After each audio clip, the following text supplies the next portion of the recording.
Welcome, everybody, wherever you are. Hélène from France, Professor Benjamin Gampel from right down the hall from me.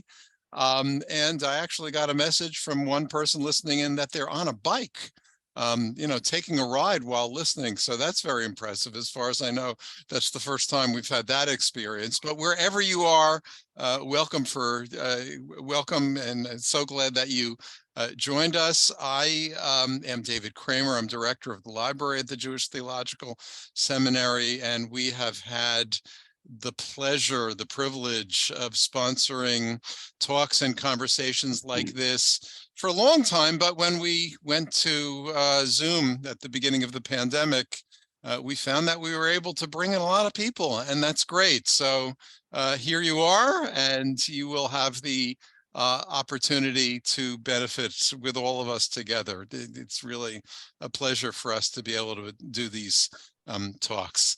On the technicalities, let me just again emphasize, please stay on mute. This program will take an hour. And it will be recorded. In fact, I will begin. Am I recording? I am recording. Yes. So it is being recorded. It will be available after the fact for those who couldn't make it today. And let me introduce the specifics. So it was a while ago now, Hélène. It was right in, kind of in the depths of the pandemic that you joined us for the first time for a cooking demonstration, actually, which was wonderful. I hope there are folks here who were able to join us at that time. You talked a little bit about the histories and places in the culture of the foods that you demonstrated the cooking of at that time, but it was a very different sort of talk. And now that you have published, in addition to your cookbooks, the academic work based upon your dissertation in Jews, Food in Spain, we saw that thank you, yes, as a marvelous opportunity to follow up. I've got to say, as someone who has been very interested in matters of food and the evidence they offer for culture, that there was a while, not all that long ago, that the connection was underappreciated, at least not sufficiently studied, that historians of culture even would look at other things, literary expression, music, artistic representation, but for a variety of reasons would neglect food. And it is thanks to folks like you and others that attention has turned to this, and there is a lot to learn. So that is an opportunity we have together. Since the cultural historical connection here is between food and Spain, that is to say Sephardic food and culture, I thought, what could I do other than turning to my good friend and our local resident, our resident expert on all things Sephardic, Professor Benjamin Gampel, and he kindly agreed to conduct the interview today, to ask the questions, to engage in conversation. So for everybody, what you can expect is that there will be 45 minutes of questions from Professor Gampel and discussion. After that, we'll provide 15-ish minutes for you, those of you who are listening in, to ask questions. Please, if you've got questions, whether now or at the end, throw them into the chat. And beyond that, I would ask you actually to keep the comments on chat to a minimum, only because they can be distracting to the speakers, and we don't want to get in the way. So I hope that covers everything. And with that, I'm going to highlight the two of you so that everyone, their spotlight, I guess, is the official way it's described on Zoom. So add spotlight, there you both are, and please go right ahead. Well, welcome everybody. Thank you, David and Elena. It's wonderful to speak with you. That's wonderful to speak to you as well. Really, that's an honor to speak to you, Professor Gampel. Because I've been spending time with you. I've been spending time with your new book, Jews, Food in Spain, and I have to tell the folks, subtitled The Oldest Medieval Spanish Cookbook and the Sephardic Culinary Heritage. So I feel like I know you, I've been reading your footnotes, and I've been wondering about your assertions, and I've been looking forward to our conversation today. That's wonderful. That's so great. I also have yours, in fact. Ah, very nice. So thanks to you too. Great. By the way, folks, always feel free to purchase books that are shown to you on the screen, either from Amazon or your favorite bookseller. Not that I would be so vulgar as to use these moments to promote ourselves commercially, but if we don't, I don't know who else will. So let's begin first, maybe, Hélène, if you would just tell the audience how this book came to be, because you do write about it in your acknowledgements and your opening remarks. So why don't you tell everybody who's assembled here on screen? That's a good first question. In fact, this book is the result of my 6 years PhD I did in France in a French university, when I was just doing some research concerning Arabic recipes and Jewish practices in the Iberian Peninsula since the 12th century. And I was totally fascinated about what I was going to discover. I mean, explicitly Jewish recipes. So of course, I wrote my thesis, and then I decided to publish this book, which is in fact only focused on Jewish practices and the Jewish recipes in an Arabic cookbook. That's a great beginning for a very, very intriguing work.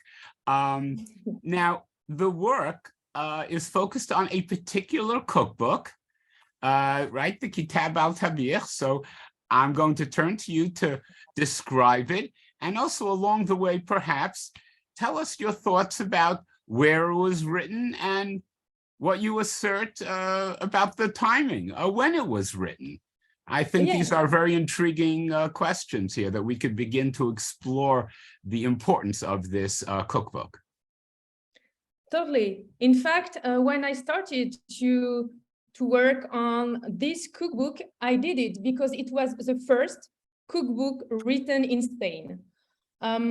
So I was really intriguing about what I was going to discover. And so I did, because it was the oldest one. The Kitab al-Tabikh is in fact the word in Arabic, which means Kitab is the word book, and Tabikh, it's the word in Arabic, which means cooking. So the translation would be the cookbook. Yes. Yes, that's interesting because, but what we have to keep in mind is that the cuisine, during this period, I mean the 13th century, the cookbooks written in the 13th century has nothing to do with the cookbooks written nowadays. So this cookbook was written in the 13th century in Spain and in Andalusia, so in the south of Spain. Mm-hmm. This cookbook has the particularity that it is an anonymous one. We do not know who is the author. And this is very interesting because thanks to deep investigation, we are now able to just make hypotheses concerning who was the author or the face or the religion of the author. So this cookbook has been written in the 13th century and it has been written in Arabic. But the Arabic language was totally common among Jews, Christians, and Muslims. So there is nothing, it's not a surprise, in fact. The Hebrew was only the language for to practice Judaism. So this cookbook, in fact, contains information concerning what was the cuisine of the 13th century in Andalusia. And what Elena, if I may interrupt for a moment, because Yeah. I think that perhaps our audience would also be intrigued by some details about the background, that in the 13th century, most of the Iberian Peninsula is governed by Christians, and the languages that begin to take over the peninsula are the Latins that are derived from Latin and are otherwise known as Romance languages, whether it's in Portugal or in Castile or in Aragon and Catalonia. Arabic was still spoken and was the language of the Emirate of Granada in the south. So, exactly. so you're asserting, and this is fascinating, that this cookbook must emerge from Al-Andalus, from the Emirate, from the southern part of the peninsula. Do we actually know about the date? Because I know that's a contentious issue. And Yes. please, so if you could address that question about the date, Yes. and perhaps it's also from North Africa.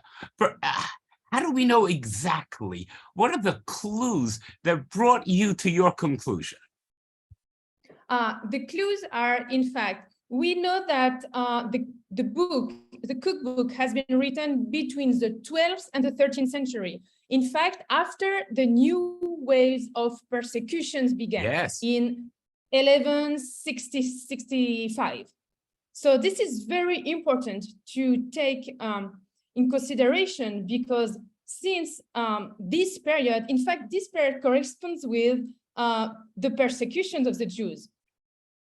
So we have to, because it, in fact, it corresponds with the coming of the Almohad dynasty from Morocco, and they started to rule the south of the Iberian Peninsula. And that's when this cookbook has been written. Ah, so it's interesting because you do mention it, and it's fascinating that it's written after the wave of persecution, and it's always hard to know exactly when that is, but you correctly point to something which is so important for our audience to understand, that the Almohadun, the Almohades, conquer Al-Andalus in 1148, famously order a forced conversion of Jews and of Christians, of dhimmis, and so therefore it's written after that wave of persecution, maybe earlier than the 13th century, maybe the 12th, but it's definitely a tumultuous time.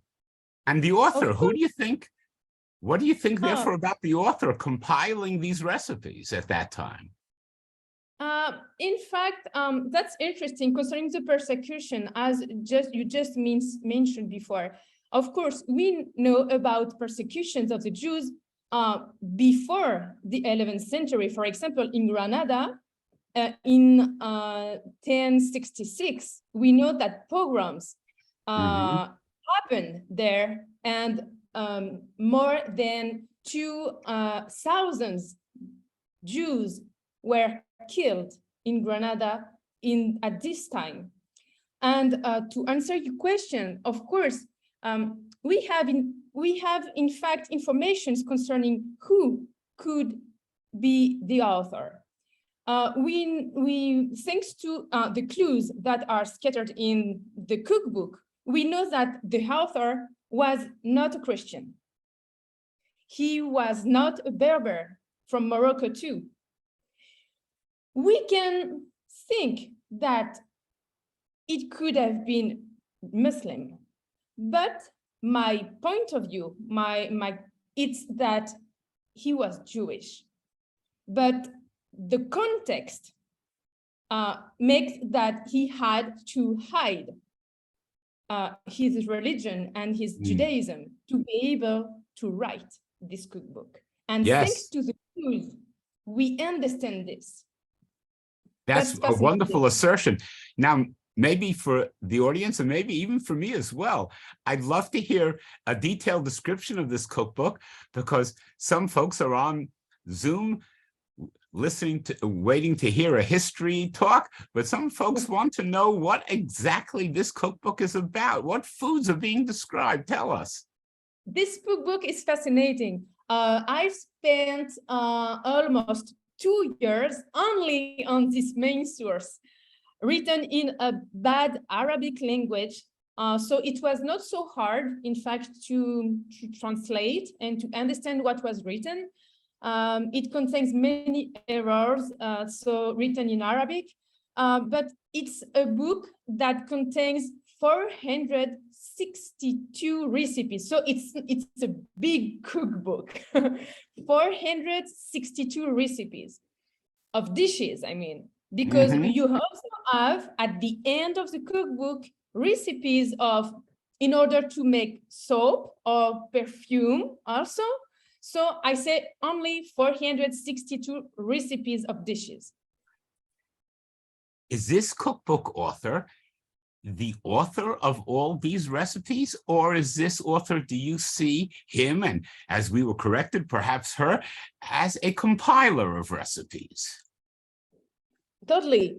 One could think that it's like a compilation of different kinds of recipes, because, and it was, in fact, it was very common. It was the case for many other cookbooks that have been written at the same period. So it's like one author takes one recipe from somewhere and he takes it and he puts it in a cookbook, and he does this for other recipes. But nevertheless, when you have a look to the manner of writing the cookbook, one can think that in fact it could be the same author. And there is like story arc between the recipes, because the result is, what we understand is that this author knew very well the dietary practices of the Jews. In all the cookbook, this is what we understand. And that's interesting. Yes, it is. In fact, that leads us to, I think, one of the key findings of your book, that this book indeed preserves so many different Jewish recipes, and maybe I'm going too far, but a Jewish sensibility in its cuisine. So please tell us about your arguments and how you've assembled it. In fact, as I just mentioned previously when we opened this conversation, the cookbook of the 13th centuries are different from the cookbook of the 14th century, the 15th century, and of course nowadays. Because in the 12th century represents when you are able to find dietary treatises. So these cookbooks of the Kitab al-Tabikh is in fact like a mix between medical information, medical practices, and recipes. So there are always recipes in relation with how to be and how to keep in a good health. So that's very interesting and totally special.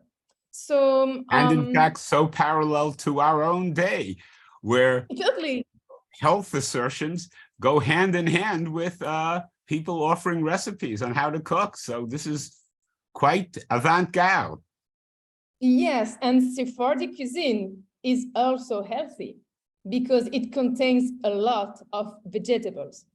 And sometimes. This is what, yes, sometimes. But in Sephardic cuisine, we can, if you compare this cuisine with other kinds of cuisines, in Sephardic cuisine, you can find a lot of recipes are prepared with vegetables, and I'm going to talk about this. And of course, your question concerning the recipes of what, in fact, is Jewish about in this cookbook. In fact, what I can say is that the Kitab al-Tabikh is the oldest source in the world that contains explicitly Jewish recipes. I mean, the word Jewish is written in the title of the recipe. This is just totally unique. It does not exist in other parts and in other cookbooks in all the world. A chicken recipe and a partridge recipe. Tell us about them. Yes, two recipes with chicken. One in the first one, the chicken has to be cooked whole, and in the second one, the chicken needs to be cut. Then you have two recipes with partridge, one whole and one cut, and you have two other recipes, one with meatballs and ground meat, with a lot of eggs, like layers, in fact, and it makes like a big cake.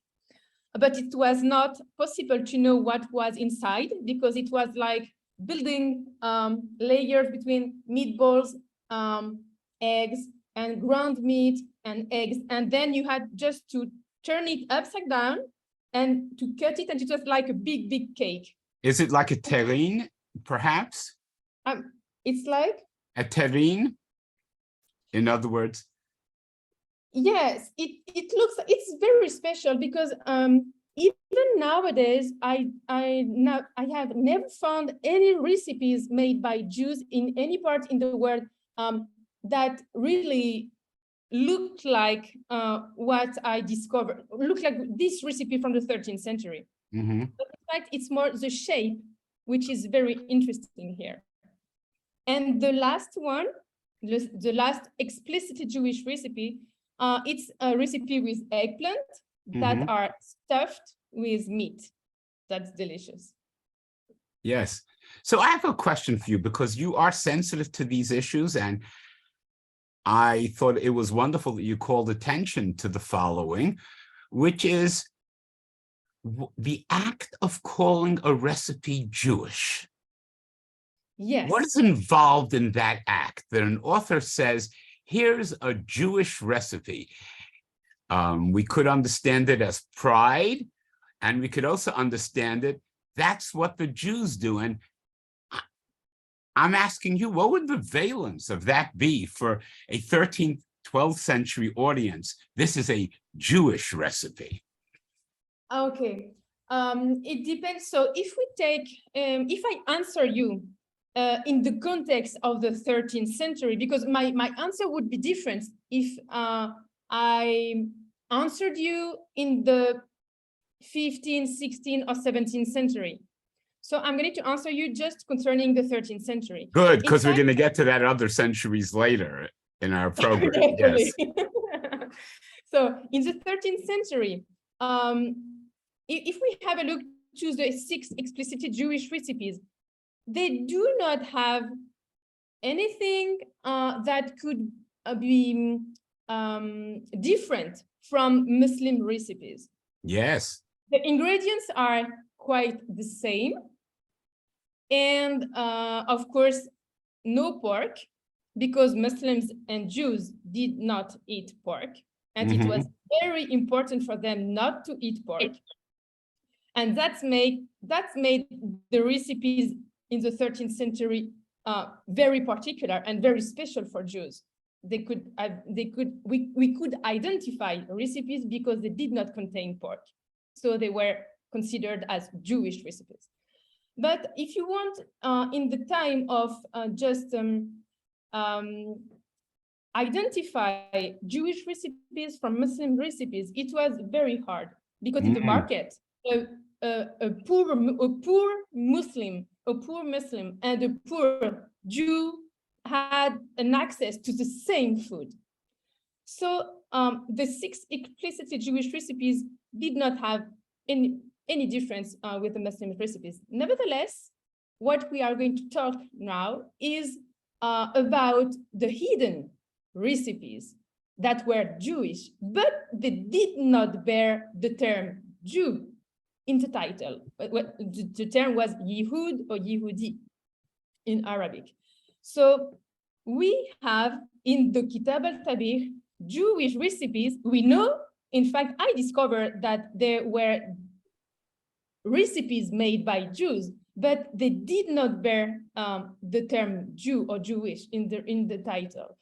And how could we identify them? So I was able to identify them as Jewish recipes thanks to the method, the practice, the way those recipes were prepared.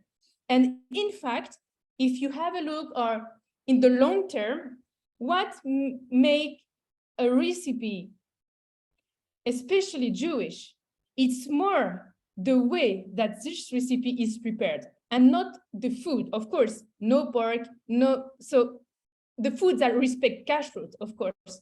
But beyond this, it's more the practice and the way, the process. So that's how I discovered the first recipe of mufleta. So the mufleta is, in fact, the recipe that the Sephardi, mainly from Morocco, but and also the Moroccans that now are living in Israel and other parts of the world. This recipe is made by Sephardi, mainly from Morocco, when they are celebrating Mimuna, so the end of Passover. And the Kitab al-Kabir contains explicitly the same recipe as of mufleta as nowadays we prepared this mufleta, and it's thanks to the way that the mufleta was prepared that I was able to understand, oh, how is this possible? And thanks to this, I was able to understand that there were more than six Jewish recipes in this cookbook. Yes, and what modes of preparation caught your eye?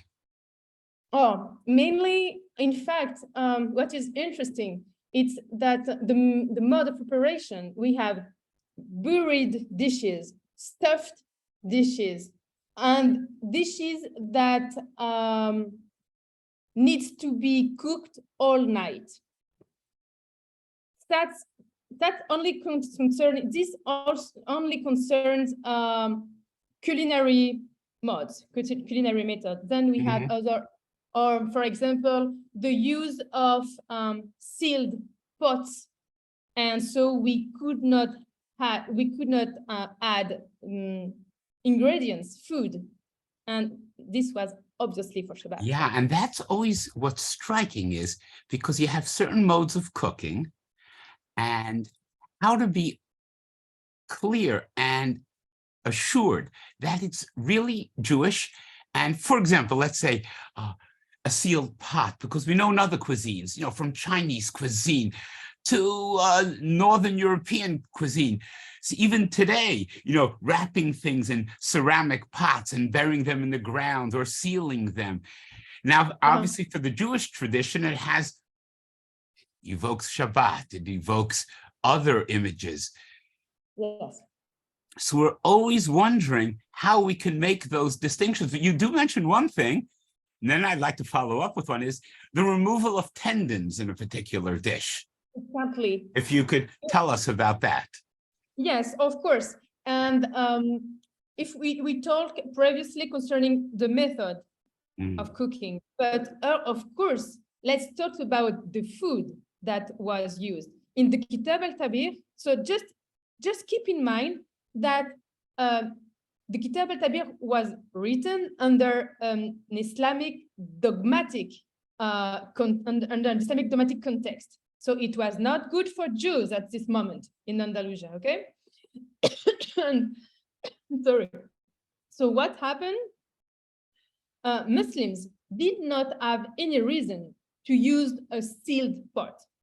Muslims did not have any reason to salt the meat. Muslims did not have any reason to remove the tendon. So if Muslims did not have any reasons to do this, why is this written in the cookbook? That's why I was just shocked when I just understood what was written in this cookbook, because these are clues that those recipes were made by and for the Jews of Spain. So of course we do not have pork, and we do not have other ingredients that belongs to other culinary culture, but we have seed pots, we have meat that it is written in the recipe, you have to remove the tendon. Muslims did not have, were not they did not have to do this. So it was not only for Jews, in fact. It was only for Jews. Yes.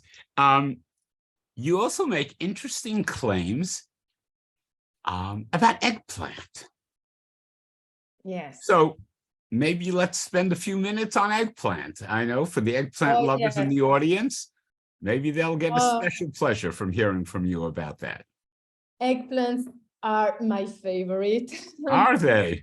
Yes, totally. Because in fact, and they are so Sephardic. What is interesting in this cookbook is that if you make a comparison between this cookbook and other cookbooks written at the same period, also written under Muslim domination, there are a chapter dedicated to eggplants. And in this cookbook, there is a whole chapter with, I do not remember exactly, I think it's more than 29, or I think something like that, recipes only with eggplants. This is very special. Eggplants are very, are meaningful for Jews and Sephardim to understand their history. In the Kitab al-Tabir you have, but you have also information concerning eggplant consumptions by Jews and Sephardim in other sources like literature that did not have anything to do with a cookbook. It's only written in literature, and literature reveals a lot concerning the social and political and religious context of this period from the 13th century, but also the early modern period. So there was one item that caught my eye, and that was a recipe for eggplant that would be, if you will, in place of rabbit. Yes, I forgot this one. This one, yes, this is another clue. And maybe it is one of the more meaningful, because as I just mentioned previously, Muslims can eat rabbit. They can eat rabbit. I must say, not as a scholar of Sharia, but there are some Muslims who do and some Muslims who don't. There's a difference between Sunni and Shia. So yes, hard to know about Almohade cuisine and what their attitude towards rabbit were. In fact, rabbit is an endemic, I think the word in English also, it's an endemic animal. So it first existed in Spain. Muslims were eating, they were Sunni, so they were eating rabbit. But the question is, as they were able to eat rabbit, why in one recipe that was supposed to use rabbit, so it's eggplant that is used instead of using rabbit? But if you don't have a look to the text, to the recipe, you will not understand this, because in the title it's written rabbit, but in the ingredients you do not have rabbit, you have eggplant. Yes, so, that is interesting. A shout out to our Ashkenazi friends who use eggplant sometimes to make mock chopped liver, aside from nuts and other items. So, so that is very, very intriguing. Yes, totally. It's totally intriguing. But for me, it's another clue that proves that it was a Jewish recipe. And because Muslims, they did not have any reason to create a recipe that was supposed that used eggplant instead of rabbit. No reason. You know, this is fascinating. And what's so striking about your book is that you don't only spend time on the 13th century and in the Muslim world, but you stay in the Iberian Peninsula. And now the folks need to fasten their seatbelt because they're going to move from the 13th century to the Christian period. we're going to move to the 14th and 15th centuries. And here, folks, I have to tell you, our friend Hélène has left Kitab al-Tabikh behind and is now focused on literary evidence from the Christian world. Some very well-known, I have to say, well-known for those who read medieval Spanish and are accustomed to its literature, well-known works such as the Libro de Buen Amor, the Cancionero de Baena, that refer to Jewish foods. Oh, yes. Within a Christian environment. Again, why do they call it Jewish? What's it to these authors? What do you learn about this? Please tell us. Oh, in fact, before going deeper before just making some research in literature, I spent time in Christian cookbooks. And in fact, it was just like the continuity, just cookbooks written under Muslim domination and then cookbooks written under Christian domination. But when I came to learn more, when I just had a look to literature, I discovered just crazy things, because literature has this power of irony, and it was very important because irony was the main tool for Christians and conversos to denounce and to mock Jewish practices and habits. Yes. So then the word Jewish has another valence, does it not? Saying this is what Jews eat, or this is a Jewish author or a Jewish person because they eat something that we Christians might find objectionable. Of course, because in fact, in what we just have to remember also is that the literature from the 14th, 15th, 16th, mainly 14th and 15th century, all literature were written under an anti-Semitic context in Spain. And of course, as those literatures were written under anti-Semitic context, you have a lot of information concerning Jewish food practices. And what is the information you have found? Why don't you share with our audience? What are some of the Jewish kinds of food that are so labeled? The main one is Adafina. The main one is Adafina. I'm sure everybody knows here what is Adafina, but Adafina is the more iconic dish. And in case someone lurking on page 4 of all the names in the gallery doesn't know, maybe it would help to tell everyone what it is. Adafina is a dish that had lamb in the 13th century and after lamb. It also have Swiss chards and chickpeas and onions and cilantro and olive oil and cumin and garlic. And the more important is that Adafina was cooked all night and in a sealed pot, so nobody could add anything, in fact, in the pot. And it was, of course, made on Friday evening, and of course for Shabbat, and only eaten on Saturday noon.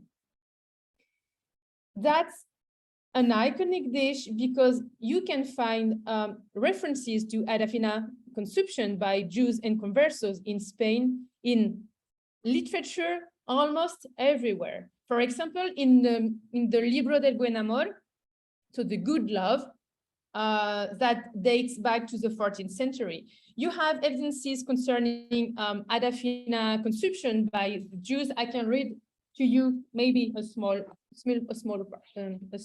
fragment. So you can find in this book, some men in their homes are satisfied with 2 sardines. But when they visit foreign inns, they ask for exquisite dishes. They reject mutton and request Adafinas. They said they would not eat lard without chicken. So we understand that Adafina was a very, very good dish, and it smelled also very well. And the smell was also one of the tool used by Christians to identify Jewish homes.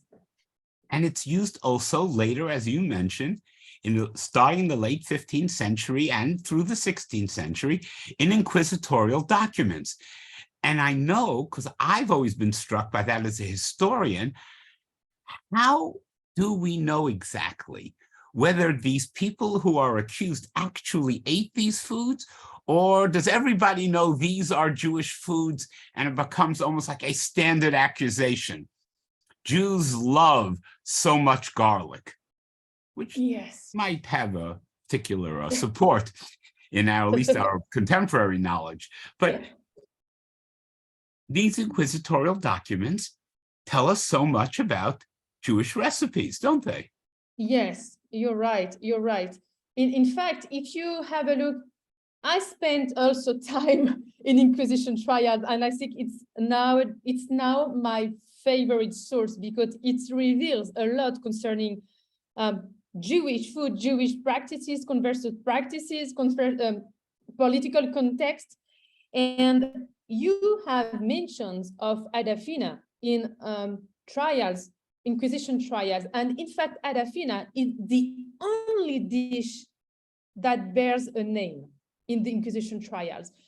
You have, of course, a lot of information concerning Jewish practices, like we saw this woman because she removed the tendon of the meat. We saw this woman because she used a lot of garlic and olive oil, and it smelled. The Christians said that. Oh, this home smelled so bad because this Jewish family was eating a lot of garlic with olive oil. So we recognized, so we could identify that it was a Jewish home. And so trials offers relevant information concerning food practices. I'm gonna say mainly more than denunciations concerning religious practices. I mean, praying or bringing oil to the synagogue, or singing, for example, in another language. Food practices where I think, yes, now I can say that food practices were used as the main reason to denounce Jewish families. Thank you. You know, we only have a few minutes left, at least for the interview portion. Really, time goes by so quickly, and it's always interesting to hear what you have to say. So I'd like to bring our conversation and to end it with the third main time period in which you examine cuisine of the Jews of Spain, of Sephardim. And that is when you talk about Sephardic culinary heritage. So there are a couple of questions that maybe you'll get a chance to answer, even if only briefly, is when you're thinking about Sephardic foods, do you have a particular geographical focus? Because we all know that Sephardim are spread throughout the Mediterranean world, the Mediterranean basin, and also the Near East, the Middle East, to be sure. So what's your sense of Sephardic cuisine? And then, if I may, because I imagine the audience is intrigued, what's your personal connection to Sephardic cuisine? But I think let's start with the first one and then segue into your own personal connection. And that would be a wonderful place to pause. I have, in fact, if you want to learn and to make investigations concerning Sephardic cuisine, you have to take into account the diaspora. because it would be a big mistake only to consider Jewish cuisine in Spain or in Portugal. It would be a big mistake, because in Jewish history and Jewish culture, diaspora is part of this Jewish culture, because Jews flew Spain and they settled in other countries of the Mediterranean basin and Latin America. So if you don't take this into account, you will be wrong. And Sephardic cuisine, or I can say Sephardic cuisines, because it depends also of the country where the Sephardim decided to settle. So of course you have a Sephardic cuisine more specifically in Italy, and another one in Israel, and another one in Egypt, and another one in Morocco, and another one in Brazil.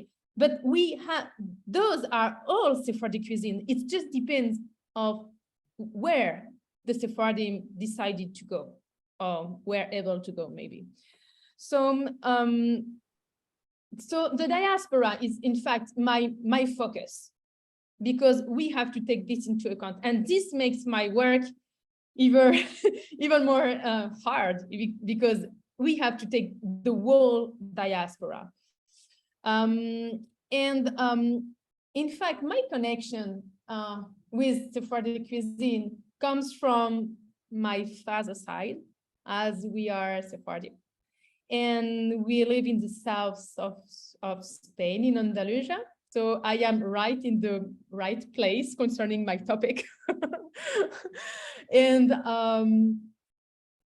in fact, that's intriguing, because when I start cooking with my grandma, she's still alive, she's 88 right now. And one of the first dishes she taught me how to do is, in fact, among the Sephardic practices of nowadays.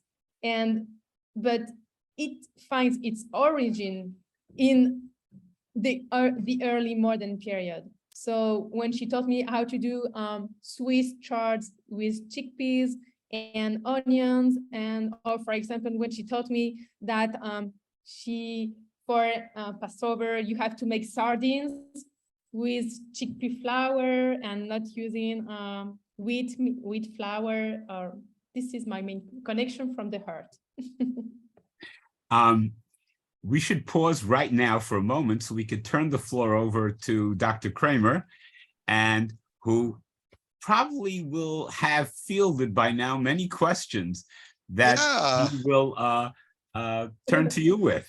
Okay, thank you. So thank you for this, Benji, for conducting it up to this point. I have to say, anybody who made the error of not eating lunch before this, right, finds their stomach growling with I mean, you know, onions. I mean, I just am so hungry. That's all I have to say. And it all sounds so good. So there were actually several questions from listeners about the manuscript of Kitab al-Tabikh itself. Who holds it? Where was it? Was it discovered, or has it been well known? Is there a physical description you can provide of the manuscript?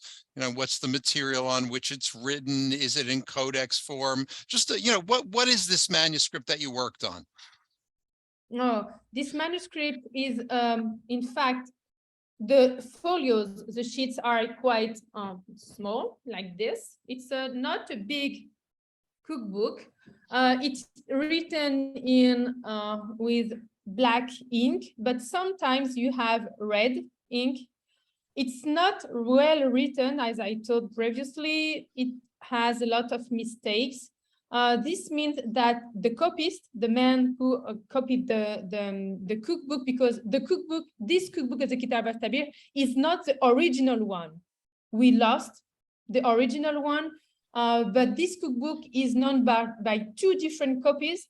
Nowadays, one of the copy is kept at the National Library of France in Paris.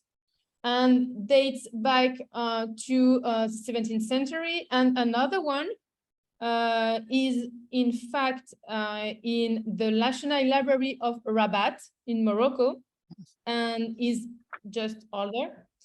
The difference between the two copies is that both are anonymous. Like if the first sheet with the name of the author had been removed. But the difference is that the oldest copy doesn't have a title. We usually give the title of Kitab al-Tabir because it's the first word written in the first sheet of the oldest copy. And the second copy has, in fact, a title which is in relation with the pharmacopoeia, so the pharmacy, the drug and medicine. So this also proved that there was a very strong link between food and medicine in the Kitab al-Tabir. So I think. Yes, and somebody wanted to know, has it been translated or only translations of recipes in your book? No, in fact, yes, I have to say something because sometimes I forgot to say, and it's important. In the Kitab al-Tabir, you do not have a list of ingredients. You do not have the amounts. You just have the title and the process, and that's all. You do not have a cooking time, just mentions concerning, okay, you have to let the dish cooking all night or something like that. So you do not have, okay, wait 33 minutes, not like this, and you do not have a list of ingredients.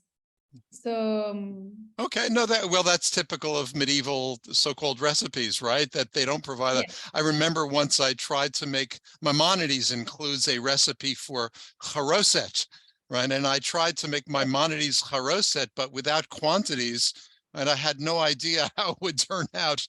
And I must say, I don't think I succeeded. And there is an English translation you can find online.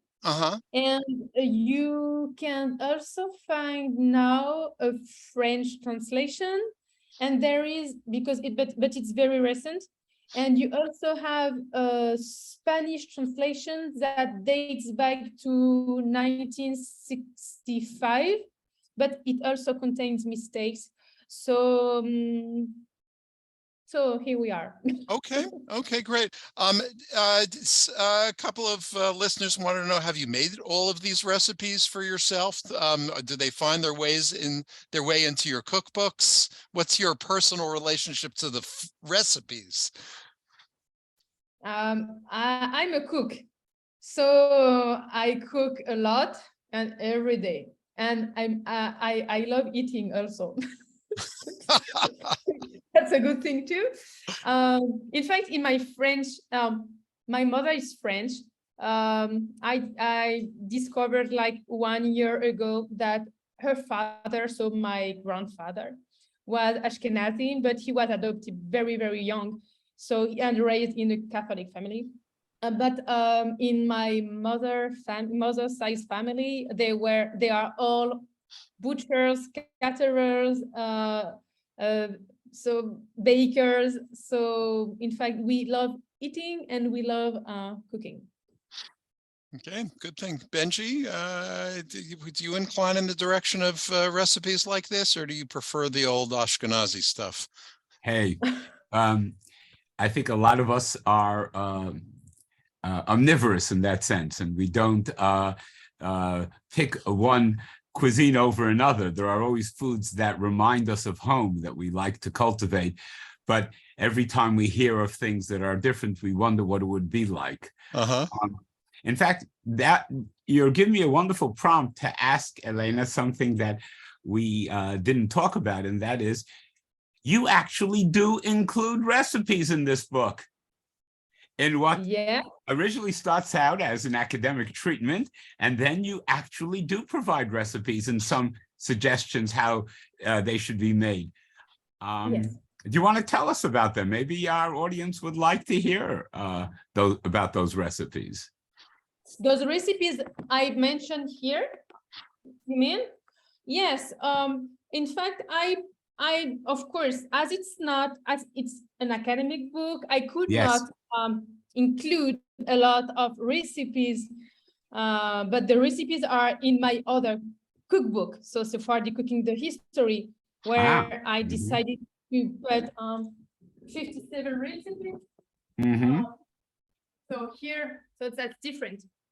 In this one, you have 57 recipes that are in relation with the Kitab al-Tabir, but also Libro de Buen Amor, Coplas, other sources that deals with Jewish history. So I decided to put recipes in this one, and because for me, I had to make a choice.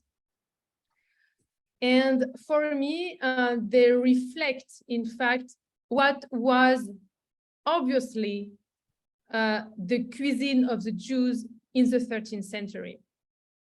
So as for the cookbook, I did not add, and I never do this, I did not add food that did not exist in the 13th century. This would be a big mistake.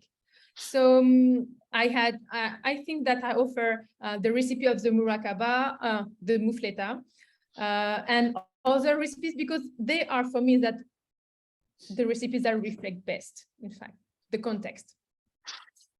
Wonderful. Let me thank you both for wonderful, wonderful presentation, wonderful conversation. Hélène, I know that the last time I saw you, you were actually doing a cooking demonstration on the east side of Manhattan at the Safra Center, right? The Sephardic Community Center on the east side. So let us know when you're going to be in again, and anyone who's interested in learning the recipes, they'll be able to come by and learn from you directly. I want to thank you all for coming. Please do speak to others and tell them about how wonderful the JTS Library Book Talks are. And let me invite you back, if you're not aware of this, a week from today, same time, more or less the same place, online. Letty Cotton Pogrebin will be speaking about her new book called Shanda. And the name of that book should tell you a little bit about what it's about if you haven't read it yet. But we'd welcome you back for that and for other book talks. And in the meantime, let me wish you all well and eat well, right? Whatever your cuisine might happen to be. Bye-bye. Thank you all. Thank you so much to everyone. Really, Professor Gampel and David, Professor Kramer, thank you so much. I spent a good time with you and sharing. So thank you. Sure. Our Bye-bye. pleasure. Thank you.